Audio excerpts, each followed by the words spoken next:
I read something today that said, a woman just is, a man must become. And that's one of those things that is so concisely true, so incisive, that it would be difficult to explain it further or to elaborate on that and not pollute the point that's being made. Lately, I have been sleeping in a bed under a roof pretty frequently. In my defense, it's been winter the last several months in the mountains. It's nice to be warm. But it's clear to me that whenever I spend too much time sleeping inside, something is suffering as a result of that. There's something about me that is better off sleeping on the ground outside in the wilderness somewhere. I've spent a lot of time doing that. It's definitely good for you. On a physical, biological level, it's good for your back to sleep on a relatively hard surface.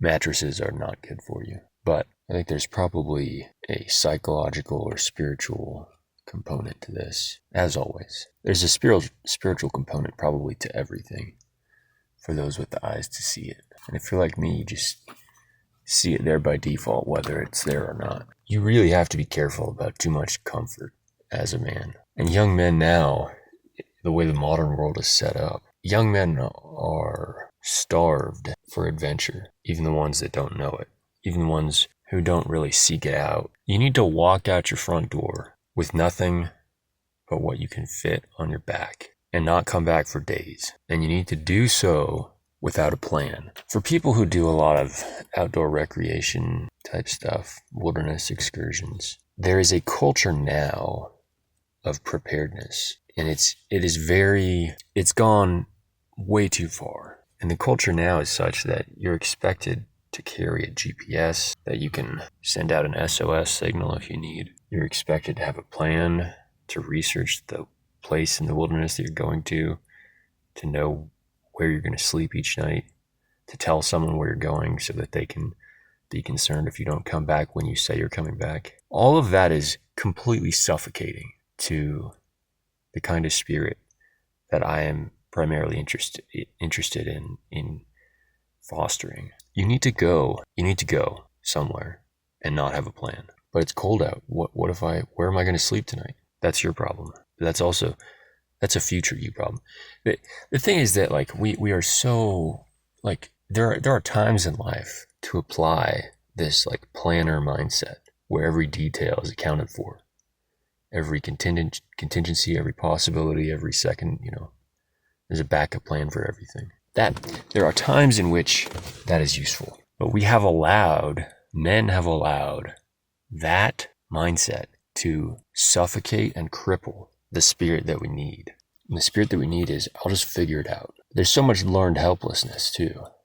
I see this with myself, actually. There's so much learned helplessness that I worry that a lot of young men don't have as much sort of impromptu problem solving skills as they might. They're very good at pre-planning things, solving problems in advance, putting themselves in favorable situations and avoiding unfavorable ones. I'm good at all those things. But what about just what about jumping headfirst into some situation and just, extricating yourself from a situation by the power of your will without having made a plan, without having really been prepared? People will take issue with this when it comes to, the wilderness, because they'll say, well, you need to be prepared, because that's how people wind up dead, going into the wilderness with that mindset of, I'll just figure it out. There's some truth in that, but actually it's not as true as they think, because the people who wind up dead, first and foremost, are usually people who had no sense of what they were getting into. There's really three categories here. There's the people who have no sense of what they're doing. Then there's the people who have a sense of what it is,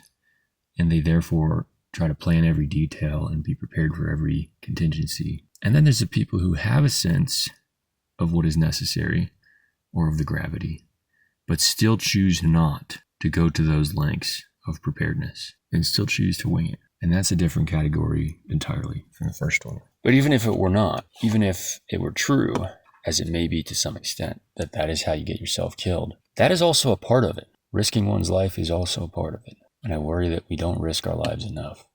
Actually, one of the reasons why life, I think, has become so dull and monotonous and people don't really find meaning in things, and people don't really have kids anymore. Life doesn't mean much to people now. One of the reasons why is because we don't see that much death. In the medieval world, it was very common that many of your direct family members might die, either from disease or malnutrition or violence or this or that, even before you reached adulthood. Sometimes this is overstated, by the way, but it is true that relative today, it is true relative to today. Death is a part of life. The fact that we try to avoid it so much is actually preventing us from fully living. I'm getting somewhat sidetracked from what I intended to start out discussing here, but you got to sleep on the ground. You got to go out into the wilderness, and it doesn't have to be a literal wilderness, although I'm a fan of literal wilderness personally. But go out into whatever's the unknown for you and embrace it. Put yourself in a situation where you're not sure how you're going to come back, how you're going to get yourself out of that situation, and then find a way. That is how you develop willpower. Probably it's not that different from working out a muscle in the gym. It might be that your willpower actually needs to be worked out in the same way. And it is certainly the case that your appreciation for nice things in life, comforts will never give you meaning or satisfaction. But it is true that they can be appreciated so much more and enjoyed fully by someone who regularly goes without them and experiences a simpler life with more difficulty and less comfort.